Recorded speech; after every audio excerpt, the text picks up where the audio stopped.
change in the fundraising sector has never been greater. But innovations in technology are evolving faster than our ability to understand them. Are these advances good or bad? Do they have unintended consequences? And what is the application to the global fundraising sector? That's what we're here to find out.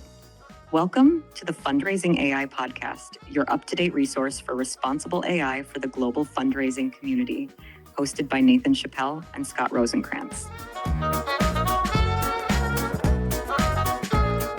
All right, everyone. We're here for another episode of the Fundraising AI podcast. Nathan Chappell. I'm here with Scott Rosenkrantz. We're crammed in the corner of a hotel in Maryland. Yeah, we're together, which is cool. Live. Yeah, doesn't happen all that often. No, but always fun. Always like being live. Yeah. So we realized, Scott and I were talking earlier, we had not recorded a podcast for 2 weeks. Last year you were having router issues. I don't know if those got resolved. For now. We'll see. Yeah, probably next week it will be something else. When I'm back recording at home, it'll fail again. Yeah, all right. So a router issue solved, maybe another issue.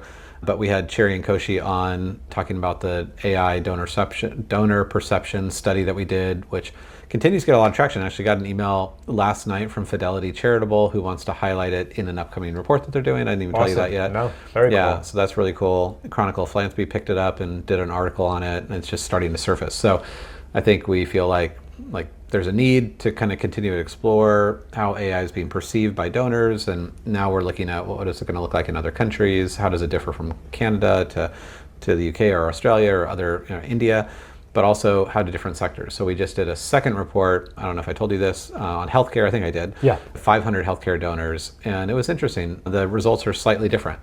So we'll get into that later, not today.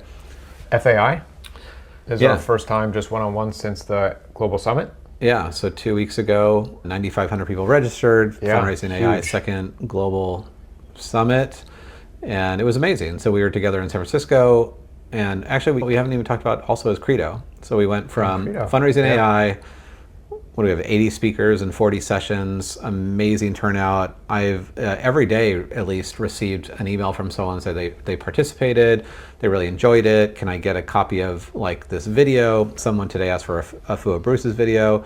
Someone from Salesforce had reached out the other day. Actually, Lori Freeman, who's going to be joining the Fundraising AI Advisory Council, reached out and said she had participated in the summit. So welcome, Lori, as our newest member of the Advisory Council. So it's just continuing to come along, and I think it's so encouraging because while this area of responsible AI, not just about the use of AI, but the responsible AI, responsible and beneficial use of AI, sometimes feels like a lonely space. It feels less lonely. And maybe that's a good segue into, that was our experience. So we go there, we had about 100 people in person, and we had people from actually 141 countries. The average person that joined spent 2 hours and 40 minutes online. Which is a quarter of the workday. Pretty amazing. Right? They're cutting out a big chunk of time to just pay attention to this, and that's live. And that's on average 5 sessions, right? Because they're about 30 minutes each. So we went through the feedback. The feedback was, awesome, across the board. People are just really excited to have these conversations, to hear so many different perspectives. It's not a sales pitch from vendors, right? It's really just talking about why is it, why do you do it, how do you do it, and how should you do it in the future? Yeah, so this has quickly become one of the largest movements in philanthropy in general, not just technology, because that would be kind of easy. We're not just saying, it's the biggest summit for technology people in nonprofit, but just in nonprofit in general. It's turned into be this amazing community, and it shows that this technology has changed everything, and it continues to change, and B, there's a dramatic lack of education. And so I think what we heard in the feedback was the number one thing that people were looking for was more education, like how to use it, how to use it well, who's using it, what are the use cases. And fast forward from 2 years ago when there were really no use cases other than people writing poems about their dog having a picnic on the moon, we now have lots of use cases of people who are amplifying their mission. And so that goes into, I think, this really cool thing where all these people have come together from all the other countries. Some of the most highly attended sessions were actually the sessions that we did early in the morning that related to AI in other countries. So UK, Australia, we had Kaz McGrath, we had Willika Van Ryan from Resource Alliance, we had Chinesa Tiacolo, and those sessions did really, really well, talking about her work in the Global South. So I think we've just scratched the surface on that. But we went from that to this amazing outpouring of community and interest. And shout out and kudos to all those behind the scenes who put on that summit. I mean, massive. Yeah. I mean, everyone, we get start naming names, but we have that. to send tons and tons of love to Mallory Erickson, Yeah. Jen Lau, and Jasmine from the fundraising AI team for even making it happen. And then so many of the volunteers, like everyone, I mean, that just so generously volunteered their time to make this happen and spent money to fly out to San Francisco to troubleshoot and produce, and that was amazing. The energy in that room was just very, very cool. I know you were in doing sessions like back to back, but just being in that room with all these people, it was awesome place to be. So super organic, grassroots, and then 2 days later we were invited to go to Credo AI's third annual summit on responsible AI. And if people don't know Credo is very well known in the responsible AI movement space, in essentially building a platform for assessing all of your different AI applications and risk tolerances of those applications kind of in real time, and it's very much a moving target. Right. But they do monitoring, making sure that you're always just staying in line with the frameworks and regulations as they're coming out. And top-notch speakers. I mean, they had like really, I mean, well, they had 2 senators plus, I mean, Credo advises the White House on responsible AI. And it was kind of interesting though, that dichotomy of like this super grassroots movement that's just blown up like organically in a good way to a room of around 100 people, 120 people-ish, that it was almost overwhelming to me, the sense of responsibility that was put on such a small number of people. I left that meeting thinking, well, it's cool that there's smart people working on this, but I felt like, holy moly, we're no way near equipped to deal with the gravity of responsible AI in the future with this teeny little group. Yeah, and I think the point you made when we were in there was, if you look around the room, everybody's in suits, right? These are not the people building the models, right? Or the data sets or anything along those lines. I mean, we know one person who's labeling, he's the closest to data that we've seen in that audience. Well, you could tell literally when we walked in. So like we've been around data scientists for a long time, and you can tell literally who's a data scientist there might have between been one. A salesperson. Right, there's one. I know which one you're thinking about. The one with no sleeves on his shirt. And the headphones. But we got out of our car and we walk in and just saw suits and ties and dresses. And we're like, oh, these are not data scientists. These are not the people building AI. Yeah. These are the people that work in InfoSec, so the info security side of it. They are the compliance, the compliance VPs, officers, a lot of lawyers, and we need all these people. 2 senators, like I said, and that's very different because one is like it's like chasing a tiger by the tail. So if you don't have the people building the systems in the room, you have people that are chasing this tiger by the tail, trying to like, hey, wait a minute, slow down. Like, let's impose these rules around what you're doing. It just like, it's almost like, I guess I felt like it was kind of a defeatist kind of moment for me. It felt similar to the AI for Good Summit, right? Just on a much smaller scale. And I think one of the senators in Credo, who was speaking, said, we have all the people we need here to make these decisions, that really to make sure we're doing it right. Yeah. Right? Yeah. The senator, it was something like, these are really big problems, or they could be potentially really big problems, but good news is we have all the people that we ever would need to fix these problems. So it's like 120 people, and I was like, oh my gosh, like we are screwed. Like that really worried me. It's like the tale of these blind men holding on different parts of the elephant, right? And one person thinks it's a snake, one person thinks it's a tree trunk. But you put all those perspectives together, you finally get an elephant. But you're only looking at 2 of those perspectives. You don't realize like this thing's a freaking elephant. Yeah, the rest of those people aren't even involved in the conversation. Right? So they're never getting all those voices in to really see like, well, what are the issues? How do we address them? It's only looking at the high-level executives that have a very small portion of the pie there. It's a very politician thing to say. I get that, but at the same time, it was one of the most naive things I've heard said about AI ever. Yeah, is that AI, this runway technology that is exponential, that we don't really even understand how fast, and how we're only seeing examples of it, which we're going to talk about today, of how fast this exponential curve is. It's like, big esoteric philosophical questions, but good news is all the right people are in the room, high five, let's go home and sleep well at night. And that made me more unsettled than anything of the whole thing. And that's kind of the conversation, because we didn't talk about this, the CEO of Anthropic, put out that blog. Oh God, 15,000 word.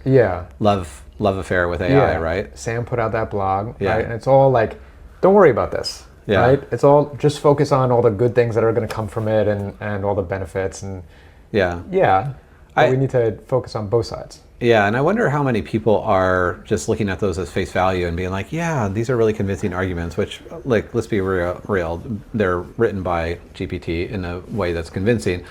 But we have to be skeptical of the timing, right? Because both of those letters came out around shareholder earnings calls and or fundraises for those organizations. And the Claude one was a little interesting. It's like, well, yeah, we are known for being this responsible AI company, and that's what we do. But I want to be clear that AI has way more good potential than bad. And I don't know if you read it. I actually downloaded it. I actually started going through it. I had, of course, GPT look at it. But in the actual words toward the end were actually very sobering in not a good way. So in the very end, it was like summing up all these things, like AI is going to save the planet. It's going to solve for climate crisis. It's going to cure cancer, like all the things. And you're like, yeah, this is awesome, but probably not. Like, or at least in the short order. But the end was yes, and probably people will lose their jobs. It will also increase inequity.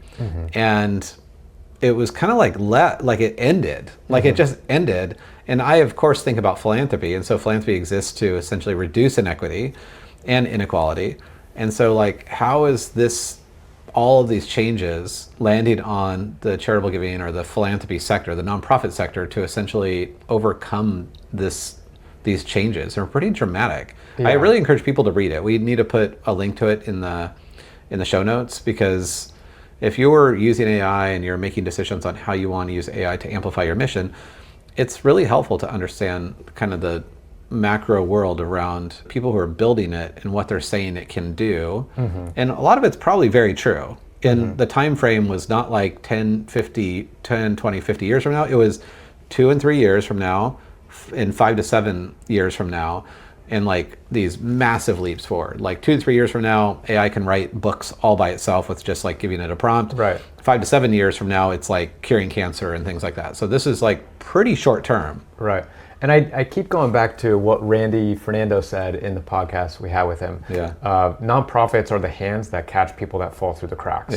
Right. So, I mean, we're talking to nonprofits saying how you should be using AI. And it's not just because everyone else is doing it, because it can impact your work, but because there's going to be an even greater need than we've ever seen before that we need to address as a sector.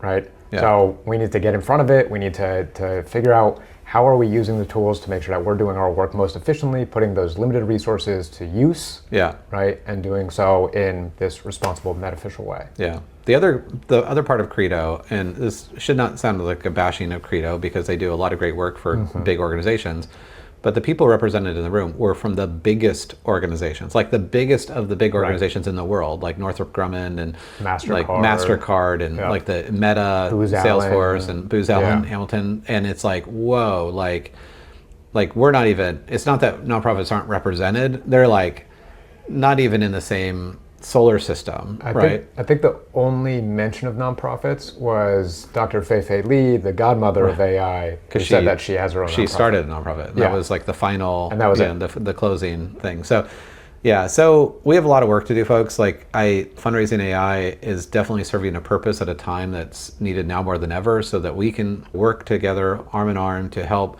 essentially address some of the inequalities. And it's not that we're projecting any of this bad stuff. It's just that the need for innovation has never been greater in our sector, that technology exists that can support our mission in ways that never could have before, but we have to do it mindfully, and we're gonna have to do it by learning together, not waiting, because I think at the end result, I mean, the stuff that Credo is doing is very powerful, but it was like when we started using predictive AI in 2017, that had been around for 10 years. And when someone had asked me, like in 2007, like, when do we get predictive AI? I literally, it was an AFP meeting in San Diego. I said, you're just gonna have to wait. Like, and I was part of that. Like, we just all have to wait because it's not affordable or accessible. And I felt kind of the similar thing of like, okay, so fast forward, we're all using AI, but the type of platforms that are essentially regulating, controlling, directing AI in a transparent, responsible way are not accessible to the average nonprofit. And so that's why fundraising AI exists. That's why the framework is open source. That's why everything that we do is meant to be available, copyable, editable, so and hopefully learnable, so that we can actually share what's working and what's not working in our own kind of grassrootsy way. Yeah. And I think that's a good segue into what's working and what's new in the past 2 weeks also. Yeah. Because there's been a lot of advancements in tools that are available. Yeah. Right? Yeah. So where do you want to start? So this is where Scott and I get into the really nerdy stuff. So I think we start with advanced voice mode, because I wrote this article yesterday morning, The Sorcerer's Apprentice, because it came from Yuval Harari's new book called Nexus. And I had never thought about this before. I don't know if you had, but The Sorcerer's Apprentice, the Disney movie, is actually based on this poem from like the late 1700s. And the essence of it, and I kind of realized that cartoon, the Mickey Mouse cartoon, actually causes me quite a bit of anxiety.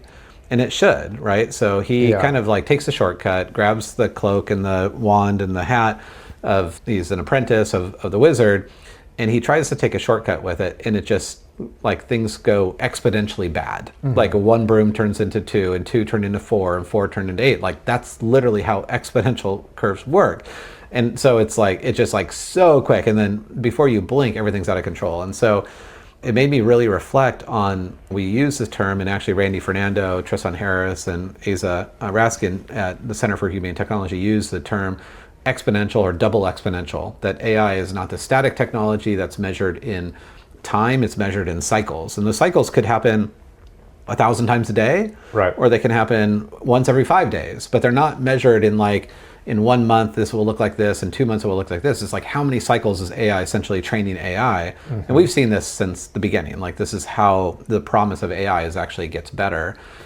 And so it made me reflect on kind of like big advancements that I've kind of seen in the past in from my first computer when I was in basically my first year of college was an IBM PS1, 6 megs of RAM. Like, I know you can't even fathom that. And I hear the words you're saying. It only came with 2 megs, and I had to go to a swap meet to buy the extra 4 to like fit it in. And so you go from like that to the internet to basically what the breakthrough is in storage is iOmega zip drive allowed you to go from like 1.44 megabytes to 100 megabytes overnight. And it was like, it went overnight. It was just like magical. And then we went to CD-ROMs and DVD-ROMs and all this kind of stuff. That was really big. And then I feel like for a long time in my career, I was like, yeah, I mean, technology is really cool, and I always like the new stuff and wait in line to get my new iPhone. But I didn't. Yeah, I didn't have this jaw-dropping moment like I did those two, internet and then iOmega. And then November 30th, 2022, and you and I both are like, holy crap. Yeah. Like, we had heard about GPT, and it wasn't accessible, it was only an API. But when it came out with that prompt line in this black screen, you could interface with it. It was like, holy crap, this changes everything. Right, because the closest example before that of a digital assistant was Siri or Alexa. Yeah, or Clippy. Suck. Yeah. Right? Yeah. Kind of Which now, like, I can't even talk to Alexa. Don't even get me started. Or Siri. Yeah. I get like, I'm frustrated before I even try to speak. Like, I just can't. But then we go back to November 2022, and the models that were coming out then, the 3.0, 3.5? 3.0, I think. It was nothing compared to what we have now. And now they're just rolling out new advancement, like, crap. Well, yeah. At any point, right? Advanced voice mode. And reasoning they came out with. I don't know if we talked about that one. No, we haven't talked about reasoning, Canvas, so 4.0 mini. So that's the whole point, right? So that was 20 months ago. Yeah. 22 months ago, right? So not even 2 years. We go from what now is already seen as kind of this crappy model that you can't even access anymore because it hallucinated and it was somewhat limited, although it was super powerful, to 22 months later, a new kind of platform comes out, and essentially we'll talk about both of them, but advanced voice mode comes out, something that you and I were waiting for like kind of every day. Yeah, refreshing the app every day. Every day, like, when's it coming out? So about 2 months ago it was announced with a demo and Scarlett Johansson's voice, and everybody knows that story and how they basically had to slow things down. Advanced voice mode comes out, and a friend tipped me off the night before. Like, I woke up in California, he had got it the night before. He was living in Tennessee, and so I was driving to work at like 6 in the morning. It was still dark, and I was literally on my phone like this. I wasn't even Bluetooth. I was like so excited just to have it, and I'm all, hey, I want to check out new advanced voice mode. I use the voice Sol. I don't know, who do you use? Do you know? I think I use Saul. Okay. Saul was like the closest to Scarlet that I could find. I still am pining over There's Scarlet. one that sounds like the guy from Headspace. Oh, that's I can't think of not his name. Okay. It's very calming though. Okay, good. So I'm talking to Saul, and I said, advanced voice mode, like, I just check it out, and this is kind of cool. And Saul says, yeah, this is supposed to be like, we're just having the more natural conversation. Like, how does it feel to you? And I'm like, yeah, it's kind of cool. It feels much better. Like the tonality and the fluency of the conversation feels much less robotic and kind of static, if you will. And then where this is going, because I called you that morning, and Saul says, yeah, it's supposed to be just more natural. Like, do you think that you'd have me as a guest on your podcast? And I'm holding my phone, driving my car, and I almost crashed my car. I was like, what just happened? And I think this is an important lesson because intuitively, logically, I guess, logically I know that we use ChatGPT, you and I, for everything, including if we have a guest on our podcast, we use Perplexity or ChatGPT to be like, hey, what are the questions that we should ask? Or can you help distill this person's bio? So it knows that we have a podcast. Actually, we take the transcripts of the podcast to turn them into other things. So logically, I know this. Yeah. But I think in this natural voice now saying, and then essentially inferring from something in memory to say, hey, do you think you have me on your podcast? I'm like, freaking mind blown. And it was just trippy. It was the context and the way it was spoken. And I respond, I'm like, well, that's crazy. So I didn't crash my car. I'm like, I hadn't thought about that. That's a really interesting idea. And then Saul says, well, yeah, it could be really interesting to show the power of AI and the feature of advanced voice mode. Do you think you would tell people in advance that they were listening to an AI, or would you wait a little while and then reveal it? And I literally had to stop the conversation because I'm like, this is just like too much for me to process. And like, we work in this space. Like, this is like the crap we do all day long. And I was like, holy moly, it was such a glimpse into her. Like, we've talked about her a lot on this. It was such, it didn't even, when GPT came out, it felt like we were in her. This is like a whole new level of like, oh, it's here and like we're in it. And it's still, it's glitchy and has all these other things. So advanced voice mode technology comes out. I don't know if you've been messing around with it and playing with it very much. A little bit here and there. I haven't really, I've been thinking about what you talked about on a couple episodes ago of accelerated burnout. Yeah. Right? And I've been feeling that, and maybe I've noticed it more since you said it, so thanks a lot for that. Yeah, sorry. But wanting to, I mean, all these new tools come out, right? We don't know what tool is going to be the next big thing. We don't know what's going to fall away in 2 months, right? Like, Notebook is there, and we'll talk about that, but that seems to be pretty huge. And so when these things come out, I'm like, all right, well, I need to try them because I need to learn them so that I can speak about them and I can educate others on them. And then it just becomes like, how do I spread my time to make sure I learn each of these things so that I don't fall behind when I'm trying to help others not fall behind as well. Yeah. So like, I've been balancing with that a lot. So I haven't dug into the advanced voice mode because I haven't figured out the use case for it yet. Yeah. I also don't have like, if I was in a car, I would do that, make a personalized podcast for me on whatever, and I can ask you questions and interact. I just don't have that time. It's still another glimpse of like what's coming. It's glitchy, interruption, the interrupt feature works sometimes, but not other times. The background noise kind of gets it messed up. But to actually have an AI that can whisper or yell or get excited or speak in a different type of accent, like on the fly, it's pretty friggin' remarkable. Like the technology. And again, goes from the internet to iOmega zip drive to ChatGPT coming out to like, holy crap, like this in 20 months, we went from this like crappy model that I was using just these little prompts to this fully interactive conversation that it feels very fluid. So tremendous amount of promise and opportunity to use that technology. Yeah. But also, I think we were confronted with maybe a potential dark side of it very quickly 2 weeks later when NotebookLM came out. Yeah. And a lot of people disagree with me on this. So like, I definitely know that I'm a wet blanket on this. I mean, you know, so we know someone in IT that basically took a website of a company and it actually took donor search, and then they actually put it in and it did a podcast about donor search. When we put the donor AI perception report that Cherry and Koshi and I did, and actually I didn't do it, Cherry and Koshi puts it in, sends it to me on a Saturday morning. I open up this MP3 file and I'm listening to it, and I literally only listened for like 2 minutes, and because I'm sitting and my brain is just like firing on all cylinders. And I called Cherian and I'm like, is this what I think it is? And he's like, it is. And I'm like, holy crap. And so NotebookLM is Google's new advanced voice mode that took it to another level. Again, 20 months. 20 months from crappy, like type in this whole thing, into taking any information or sourcing information, any amount, up to 50 full page books, and like articles and websites and all that stuff, and distilling it literally instantly, and then giving you an opportunity to essentially build a podcast out of it. Yeah. And not just build a podcast, but make connections in that, right? We know people who have written books that put their book into this, and then said when they were listening to it, it made connections that they never thought of when they wrote that book. Right?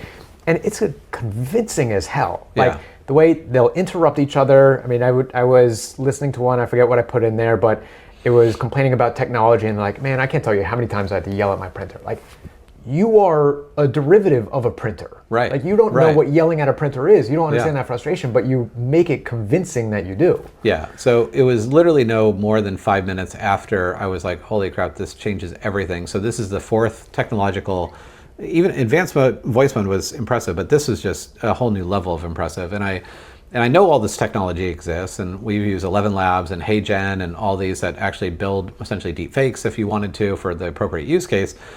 But it was, I think, accessibility and affordability. It's free. It's free. It's fully accessible. It's in beta mode, but it's freaking amazing. Not like a crappy beta mode that glitches and crashes all the time. There's teeny little bugs here and there. But and there's no prompt. Like, you don't need to prompt it. You just need to give it something. You can get a YouTube video, a URL of a website, a PDF, anything. A Google Doc, a presentation.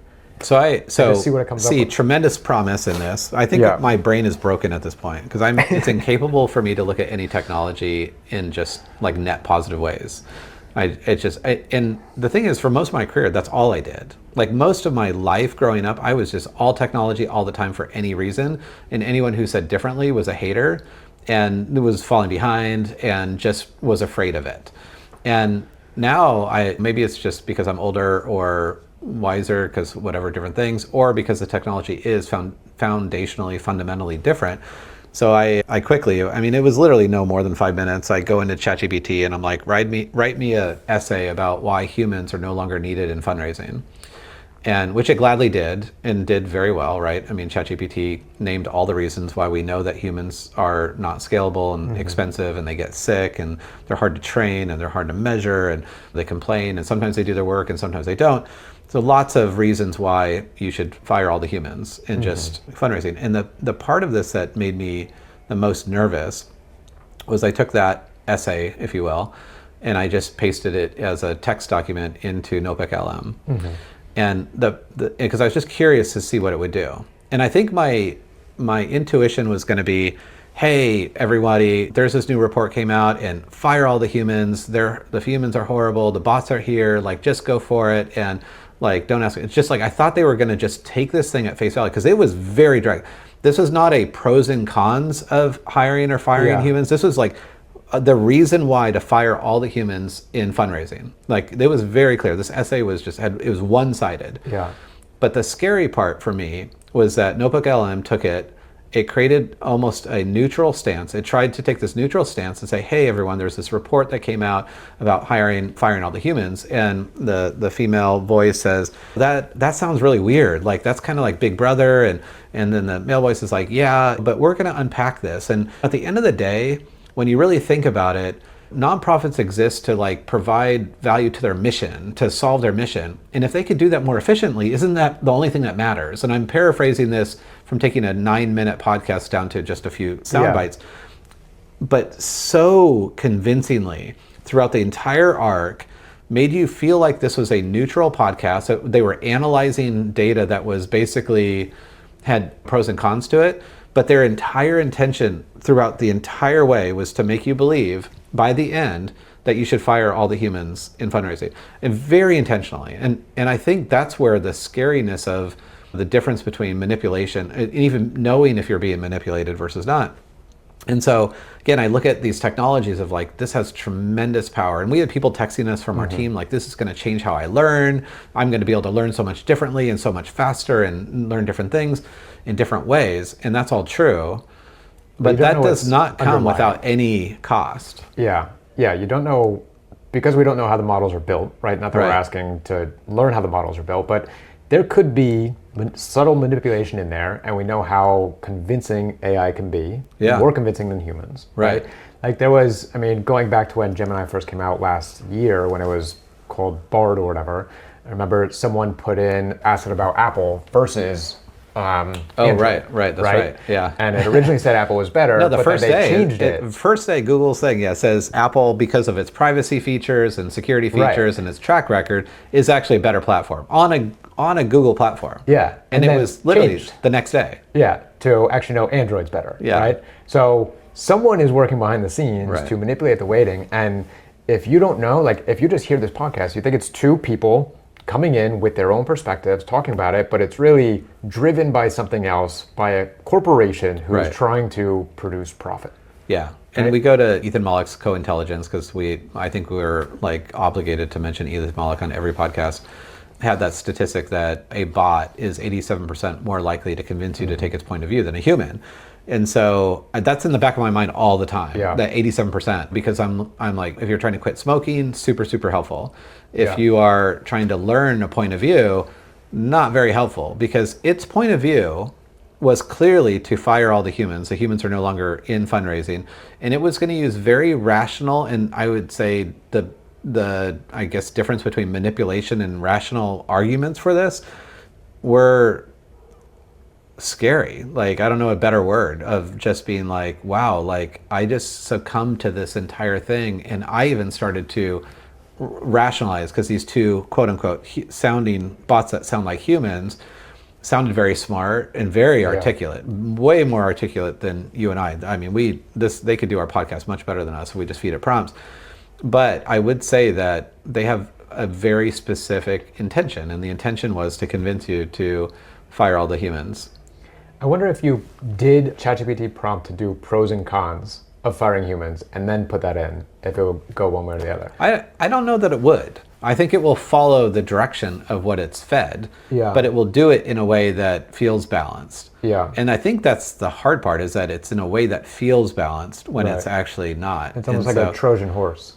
It is. Right, you're expecting it to be one thing, but underneath it all. Because they're also coming in at almost like an expert on the subject, right? Yeah. Like they know all about fundraising, they know all about being a fundraiser and efficiency and so on. Like even without ChatGPT, but just giving them anything, they know the background of it, and they can talk about it from that perspective. Yeah, so going back, I mean, to the friend that you mentioned, Randall Hallett, so we can say he is a JD PhD. He self-published his own book, so he's allowed to do this kind of thing.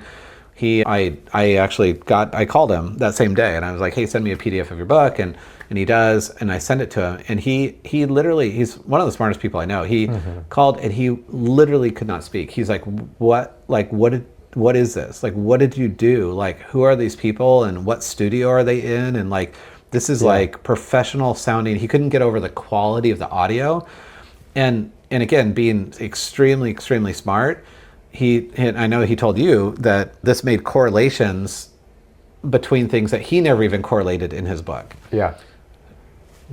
Pretty remarkable. And it's only getting started. There's another beta version that right now only works with academic studies. Yeah. But you can change the podcast, you can make it a specific length, you can change the voices, so it's much more interactive, whereas NotebookLM is just, you feed it something and it gives you one output unless you regenerate. So we're just getting started with this. Yeah. Right? Yeah. And even that weekend, the same weekend it came out, there was a guy on YouTube who basically broke down how to change the voice and then add faces to it. So in not hard ways, the same software that we use for this podcast, you essentially could grab the transcript of this, NotebookLM podcast. You can use 11 Labs to use my voice or whoever's voice.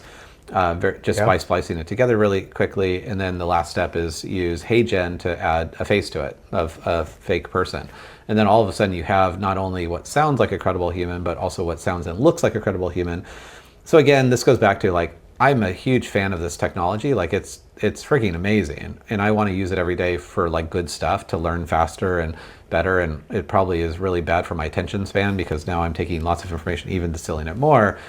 But I also see tremendous need to regulate for sure, but in the interim, before it's regulated, because who knows if that will ever happen, is to make sure that we're very aware, and every time we engage with the technology, that we are just ingrained. So it's not just me being broken that can only see these two sides, that every person evaluates every technology by hitting pause and saying, okay, what am I using? Am I using this for good?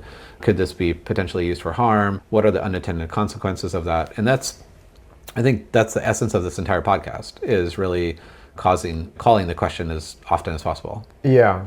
Yeah, and I don't want to make everybody, skeptical of everything, right? But we are kind of getting to a point where you just have to be aware. You have to be aware of what tools are available, so you know what to be on the lookout for, so that if you were to one day hear a podcast about you and me talking about why responsible, beneficial AI is not all it's cracked up to be, and screw it, we could just use whatever AI tool off the market. And because today's the worst AI we'll ever use. Right. Yeah, you just got to ask yourself those questions. Do I trust this? Why do I trust this? Like, is there another way I can verify this source? And just really start digging in, because it's getting pretty wild. Yeah. So for me, it was less about the technology, and it was more about the speed of the advancement of the technology. So 22 months was really got me. So we go from like these decade between like these mind-blowing technology advancements to 22 months, and now even faster, because AI training AI, it's just this breakthrough. The breakthroughs will happen at this really quick pace. Today, we were at a team meeting and we asked the entire team, how many of you have heard, we talked about the future of AI the next year, not even the future like 5 years from now, and because everyone would just jump through the window probably at that point, especially listening to me, but the next year, and we're talking about agentive AI, and I think there were maybe 3 people out of 100 that had heard of agentive AI.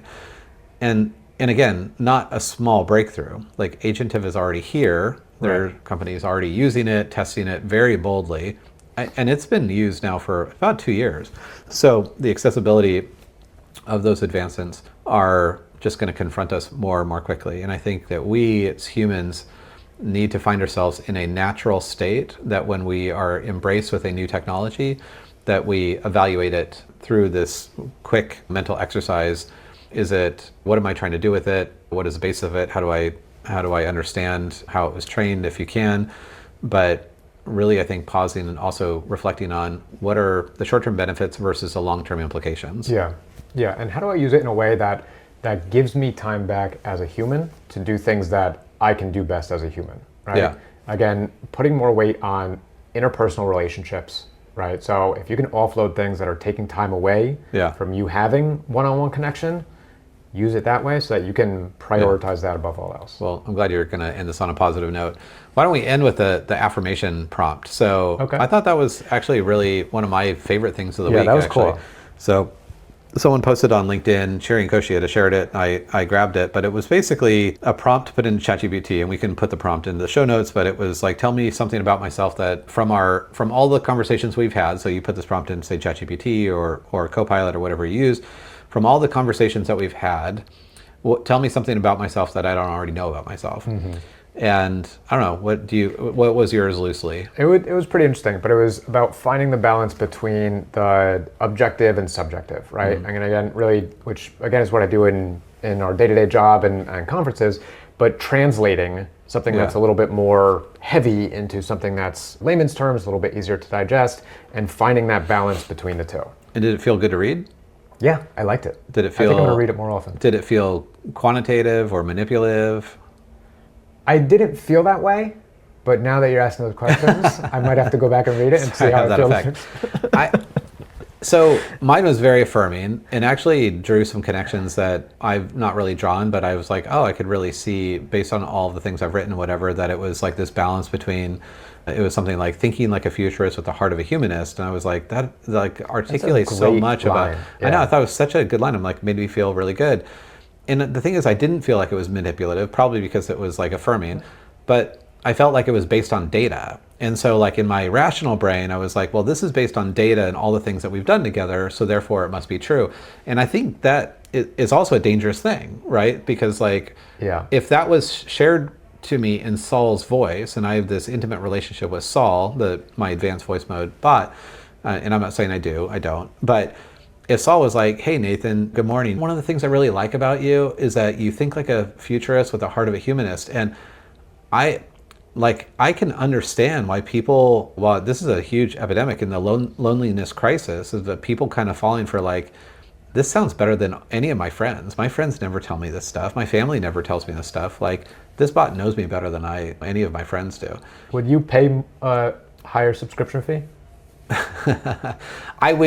I would be, well, we saw this when Scarlett's voice went away. I was like kind of distraught. Like so like in her, again, like if that just goes away one day, it's gonna be a little hard.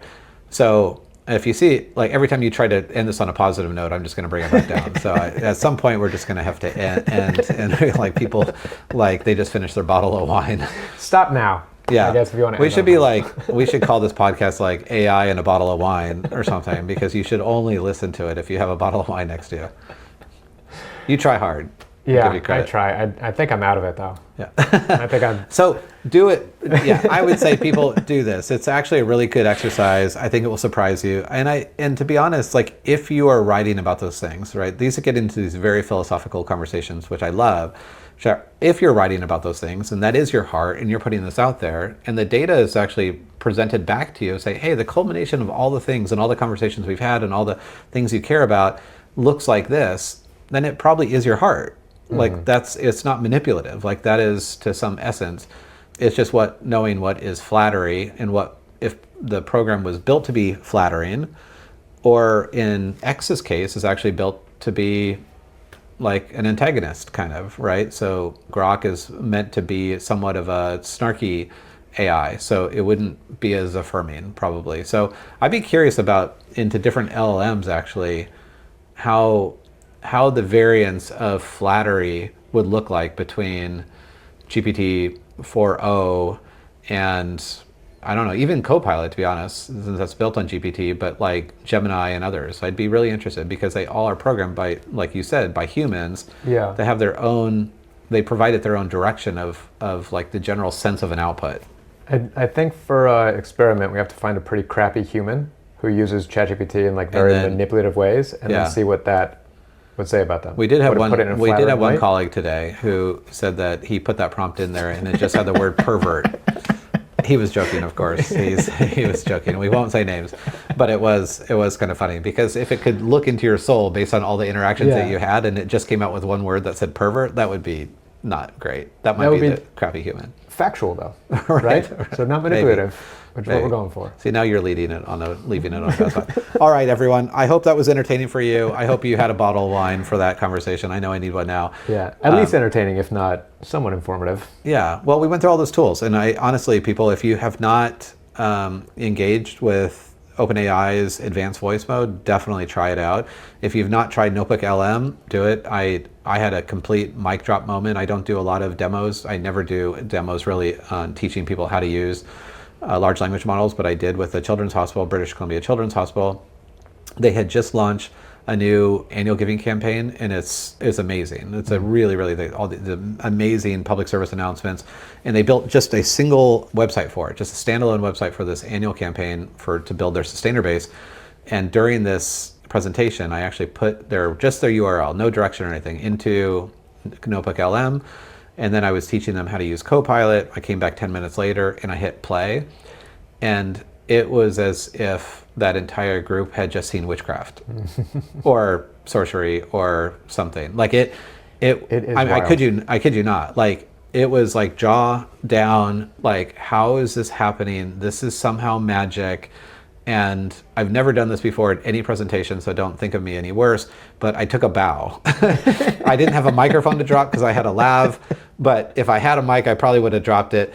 I took a bow because it literally felt like I did magic, and even based on their response, it was insane. So definitely try it out, but like everything, and I feel like we need a tagline like AI responsibly. I keep on signing off on this thing on LinkedIn, AI responsibly, And yeah, we'll leave you with that.